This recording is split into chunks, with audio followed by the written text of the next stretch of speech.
저만인가요? 내 이름은 종타쿠 오덕이죠. 우리 종도 여러분, 오늘 하루는 어떠셨나요? 오늘은 인기 애니메이션 규메르칼 세계관의 원피스에 나오는 최강의 해적 중 하나인 흰수염 에드워드 뉴게이트가 들어온다면 어떻게 될지에 대한 가상 시나리오 일부입니다. 이 영상에는 원작의 스포일러와 개인적인 견해가 있으니 그 점 유의하시길 바랍니다. 大丈夫ですか? 그럼 시작해볼까요? 많은 분들이 요청해주셨던 투표에서 원피스 흰수염이 많은 표를 차지해 오늘의 주인공이 되었는데요. 아무래도 많은 분들이 원하시는 캐릭터를 해야 공감도 잘 되고 시나리오 이해도 쉽기 때문에 투표 결과에 따라 캐릭터 선별을 해볼까 합니다. 사실 규메르칼 세관을 불러주라고 하는 캐릭들은 전부 다 귀칼 세관을 압살할 수 있는 캐릭들인데, 압살할 수 있느냐 아니냐가 중요한 게 아닌 이 인물이라면 어떤 식으로 이야기를 풀어나갈 것 같은지가 감상 포인트이기에 많은 분들이 즐겨주시는 것 같아요. 댓글에 어떤 캐릭터가 오면 손가락 하나로 오자마자 1초 만에 귀칼 멸망한 수고, 이런 식으로 다는 분들도 꽤나 많은데, 아무리 강한 캐릭터라고 해도 만화 속 인물들이니만큼 그런 식으로 전개가 되는 경우는 없을 겁니다. 좀 더 다양한 상상력을 총동원해서 라디오처럼 듣는 게 이 가상 시나리오 컨텐츠이기에 여러분의 상상력이 풍부하면 풍부할수록 이 컨텐츠를 즐겁게 즐길 수 있을 거라고 생각해요. 그리고 이 가상 시나리오 컨텐츠는 원작의 고증을 철저히 따지다가는 매끄러운 진행이 되지 않기 때문에 어느 정도의 설정 오류나 능력치 보정은 이해해 주셨으면 좋겠습니다. 또한 이 가상 시나리오의 주인공은 탄지로가 아니며 귀살대의 모든 인물들은 그저 조연이나 단역이 될 수 있다는 점 유의하세요. 그럼 오늘의 가상 시나리오 흰수염 편 1부 시작하겠습니다. 흰수염 에드워드는 선원들과 함께 항해를 하고 있던 때에 한 섬에 머무르고 있었죠. 그곳에 평소 에드워드를 존경하는 해적단이 술을 잔뜩 가지고 놀러왔고 선원들과 함께 밤새 술파티를 벌이고 있었습니다. 그런데 갑자기 하늘에서 천둥번개가 치더니 폭풍우가 몰려왔고 그 규모가 예상보다 훨씬 컸습니다. 멀리서부터 크게 밀려오는 파도는 이 해적단이 있는 섬을 충분히 덮치고도 남을 크기였죠. 그렇게 해적단에게 덮쳐오는 거대한 파도, 자신의 흔들흔들 열매 능력으로 자연의 힘조차 거스를 수 있는 에드워드였지만 이미 술에 진탕 취해 있었기 때문에 제대로 된 능력을 전부 쓸 수가 없었고, 어떻게든 저 큰 파도를 막아보려 해일을 일으켜 그 파도의 반대 방향으로 보냈습니다. 그렇게 큰 파도와 파도가 만나 엄청난 소용돌이가 생기게 되었고, 맨 앞에서 파도를 막아서던 에드워드는 그곳으로 빨려 들어가게 되었죠. 수많은 선원들의 오야지! 라는 소리가 울려 퍼지며 의식을 잃어가는 에드워드. 눈을 떠보니 한 해변가였고 주변에는 수많은 사람들이 모여 웅성웅성거리고 있었죠. 아무래도 키가 6m가 넘는 거인급의 체구를 가진 사람이 해변에 떠밀려 왔다 보니 마을 사람들 전부 모여 구경을 하고 있었습니다. 에드워드가 정신을 차리자 마을 주민들은 식량과 물을 줬고 에드워드는 금방 기운을 차리게 되었죠. 호탕하고 친화적인 성격을 지닌 에드워드는 마을 주민들과 쉽게 친해질 수 있었고, 마을 주민들은 에드워드에게 요즘 가지고 있는 고민거리를 털어놓기 시작했습니다. 대부분의 주민들이 어업을 중심으로 살아가는데 요즘 따라 바다에 상어떼가 출몰해 어업을 방해하고 있다고 말해요. 그러자 에드워드는 자신에게 물과 식량을 준 보답을 해주겠다며 곧바로 바다로 나갔고, 상어떼가 나오자 그냥 원투펀치로 한 대씩 때리며 상어들이 전부 바다 위에 둥둥 떠나지게 해버렸죠. 상어도 놀랐습니다. 이런 미친 인간이 다 있냐고, 인간이 맞긴 맞냐고 말해요. 그날은 상어고기 파티가 열렸고 에드워드는 술과 함께 주민들과 파티를 즐겼습니다. 그렇게 마을 사람들에게 마을을 구해준 영웅이라고 칭송을 받던 에드워드는 잠시 동안 이 마을에 머무르며 휴식을 취하고자 했죠. 많은 사람들이 에드워드를 따랐고 에드워드는 마을 주민들을 자식처럼 대하며 아꼈습니다. 그러다 어느 날 마을에서 어떤 한 가족이 하루아침에 죽은 채로 발견되었고, 시체를 보니 산짐승에 뜯어먹힌 것 같은 자국들이 있었습니다. 밤에 무슨 호랑이라도 내려왔나 싶어 두려움에 떨던 이들, 에드워드도 그 모습을 보고 심상치 않다고 느꼈죠. 그 다음날에도 한 일가족이 몰살당했고 이번에도 어떤 짐승에게 뜯어먹힌 자국이 있었습니다. 그의 에드워드는 열이 받았고 마을 주민들을 위협하고 두려움에 떨게 만드는 그 짐승을 잡아 죽이리라 마음먹고 마을을 돌아다니며 경비를 서고 있었죠. 그때 멀리서 어떤 그림자가 보였고 그것을 쳐다보니 어떤 건장한 사내가 있었습니다. 그런데 그는 에드워드를 느끼자마자 철퇴를 날려 공격을 했죠. 하지만 에드워드는 그 철퇴를 주먹으로 가볍게 쳐내버렸습니다. 그 남자는 자신의 철퇴 공격을 가볍게 쳐내는 걸 느끼고 역시나 라는 말을 하며 바위의 호흡 공격을 날려 땅을 부셔 에드워드의 중심을 무너뜨리려고 했습니다. 그러자 에드워드는 그 부서지는 땅을 주먹으로 툭 건드렸고 그 여파가 그 남자에게 순식간에 이동해 그 남자는 땅속에 파묻히고 말았죠. 에드워드는 이 녀석은 뭔데 나를 공격하느냐고 물었고 혹시 지금까지 마을 사람들을 죽인 게 이놈이냐? 라고 물었습니다. 그러자 그 남자는 뭔가 서로 오해가 있었다는 걸 깨닫고 자신은 혈귀를 사냥하는 조직 귀살대의 암주 히메지마 교메이라고 밝혔고, 이 마을에서 혈귀가 출몰했다는 소식을 듣고 파견을 왔다가 멀리서부터 느껴지는 엄청난 크기의 존재가 있어 혈귀인 줄 알고 공격했다고 말했죠. 태어나 자신보다 훨씬 큰 인간은 보지 못했다고 말해요. 에드워드는 예전부터 자신에게 도전해오는 팔팔한 해적들이 많았고 그들에게 넓은 아량을 베풀어 자신의 가족으로 만든 경험이 아주 많았기에 교메의 말을 찬찬히 들어보더니 일단 네 녀석의 말을 믿어보기로 하지. 그런데 혈귀라는 게 뭐냐고 물었습니다. 그렇게 혈귀에 대해서 말을 꺼내려고 하는 순간 저 멀리서 한 꼬마 아이의 비명소리가 들렸고 에드워드와 교메이는 급하게 그곳으로 뛰어갔습니다. 그곳으로 가보니 송곳니를 드러낸 한 혈귀가 인간을 잡아먹고 있었고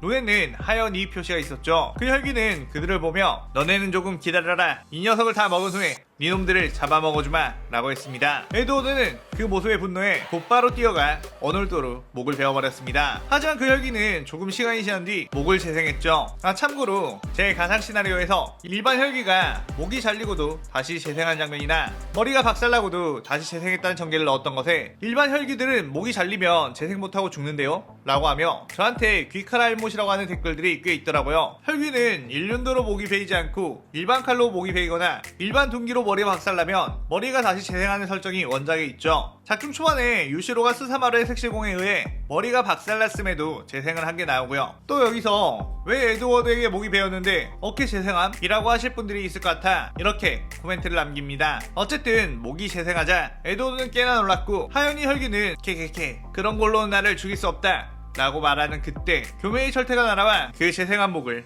박살내버렸고 그때는 그 혈기의 모든 몸이 소멸을 했죠. 에드워드가 그 모습을 보고 이건 뭐지? 하는 표정을 짓자 교메이는 태양광을 빨아들인 철로 만든 무기로 목을 잘라내거나 박살내야 소멸하는 녀석들이라고 설명했습니다. 그리고 무장과 혈기 그리고 12개월에 대해서 에드워드에게 설명을 했죠. 마을 사람들은 이번에도 우리 마을 사람들을 구해준 거냐며 감사를 전했고 둘에게 술자리를 마련해 주었습니다. 교메이는 술을 마시지는 않았지만 밤새 에드워드와 이야기를 나눴고 에드워드와 꽤나 친해지게 된 교메이는 혹시 귀살대에 당신을 소개하고 싶은데 어떠냐고 물었죠. 에드워드는 그곳에서 술만 준다면 얼마든지 좋다고 했습니다. 교메이는 그렇게 술을 마시고도 또 술을 드시냐고 당황을 했죠. 그렇게 귀살대 본부에 들어간 에드워드, 교메이는 주들에게 에드워드를 소개시켜줬고 모든 주들은 엄청난 에드워드의 체격에 넋을 잃었죠. 하지만 특유의 친화력과 호탕함으로 귀살대 주들을 사로잡았고 함께 술을 마시며 밤새 떠들면서 에드워드는 자신의 항해 이야기와 수많은 자식들에 대한 이야기를 했습니다. 특히 염주표주를 보며 내 자식 중 혈기왕성한 불꽃 같은 녀석이 있는데 너랑 비슷한 느낌이 난다며 좋아했죠. 그렇게 밤새 친해지게 된 이들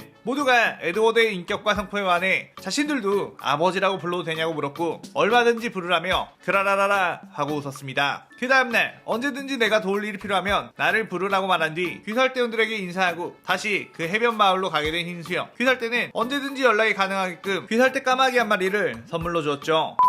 밤 늦게야 도착하게 된 에드워드는 마을 앞에서 이전과는 다른 분위기에 긴장감이 흐르고 있는 걸 느꼈습니다. 마을로 들어가자마자 엄청난 피냄새를 맡게 되었고 황급히 뛰어가 집집마다 문을 열어보니 마을 주민들의 시체가 있었습니다. 그렇게 온 마을을 뛰어다니며 생존자를 찾고 있던 에드워드, 그때 상처를 입고 신음하던 주민을 보게 되었고 이게 무슨 일이냐고 묻자 어떤 괴상하게 생긴 괴물이 찾아와 마을 사람들을 공격하고 있다며 손가락으로 한쪽을 가리키며 방금 저쪽으로 갔으니 다른 사람들을 구해달라고 하며 숨을 거뒀습니다. 에드워드는 엄청나게 분노한 상태로 그쪽으로 달려갔고 그곳에는 괴상하게 생긴 상현호 교코가 있었죠. 그 모습을 보고 어인족인가 싶었지만 어인과는 다른 귀살대가 말한 혈귀의 느낌이 났습니다. 교코는 에드워드를 보고 엄청나게 큰 인간이로군. 이 녀석이 어제 내가 아끼던 혈귀 녀석을 죽인 녀석이냐? 라고 했죠. 에드워드는 그렇다고 대답을 했고 교코는 이 녀석은 몸집이 크니까 내 예술작품으로 쓰기 참 좋겠구나 라고 곧바로 뛰어와 공격을 날렸고 에드워드는 가만히 있다가 주먹으로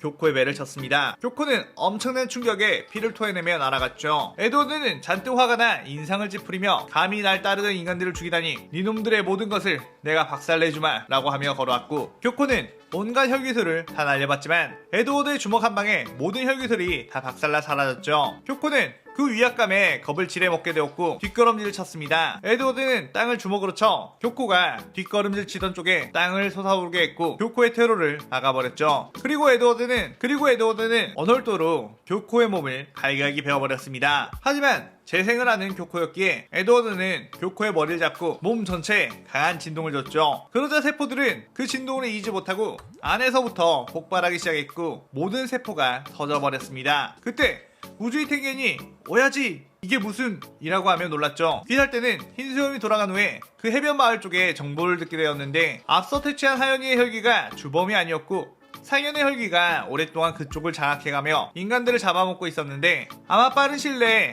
그 상현이 그 말을 쉽게 할 것이라고 예측이 되었고 가장 속도가 빠른 음주우지 탱겐을 불러 에드워드를 돕게끔 파견을 보낸 것이었죠. 하지만 이미 에드워드에게서 참교육을 당한 것을 보고 놀랐습니다. 심지어 일륜도도 없이 상현급의 혈기를 소멸시켜버리다니 처음 보는 광경이었죠. 에드워드는 아직 분노가 풀리지 않았고 탱겐을 보자 혈기라는 녀석들을 전부 쓸어버리겠다고 선포했습니다. 탱겐은 그 위압감에 자동으로 오야지 라는 소리가 나왔고 에드워드와 함께 다시 귀살대 본부로 가게 되었죠. 우부야시키 당주는 혼자서 상현의 혈기를 박살내버렸으며 귀살대 최고 전력인 교메이조차 압도적으로 바른 전투력을 보고 이분이라면 무장과의 싸움도 충분히 가능할 것이라는 예상을 했습니다. 무장을 없앨 수 있는 다시 없을 기회라고 생각하며 뭐 아니면 도 자신의 위치를 밝혀 무장이 직접 찾아오게끔 만드는 전략을 쓰기로 했죠. 실패하면 무장에게 귀살대 전체가 몰살당하고 성공하면 무장을 퇴치할 수 있는 방식이었습니다. 그 전략을 듣더니 에드워드는 그럴 필요 없다며 그 무장이라는 녀석만 불러온 뒤 너네는 전투에 참가하지 말고 뒤로 빠져 있으라고 했죠. 나 혼자 그 녀석들을 전부 쓸어버리마 라고 하며 그럴 일은 없겠지만 혹시라도 내가 그 녀석들에게 지게 되더라도 너희들이 남아 힘을 키워 그 녀석들을 상대하면 될 거 아니냐고 했죠. 주들은 그것에 반발하며 함께 싸우겠다고 했지만 새파랗게 젊은 녀석들은 앞날이 창창하니 빠져 있으라며 무엇이 두렵겠느냐 난 흰수염이다 하며 소리쳤고 그 위풍당당한 모습에 모두가 압도당해 오야지 라는 말이 절로 나왔죠. 우부야시키 당주는 일부러 혈기들에게 귀살대 정보를 흘렸고 무자는 우부야시키를 죽일 수 있는 절호의 기회라며 찾아왔습니다. 드디어 우부야시키 저택에 문을 열고 들어간 무잔. 그런데 그곳에는 우부야시키가 아닌 에드워드가 안짱다리로 앉아 술을 마시고 있었죠. 무자는 에드워드를 보고 저 녀석은 뭐지? 우부야시키는 어디 있나?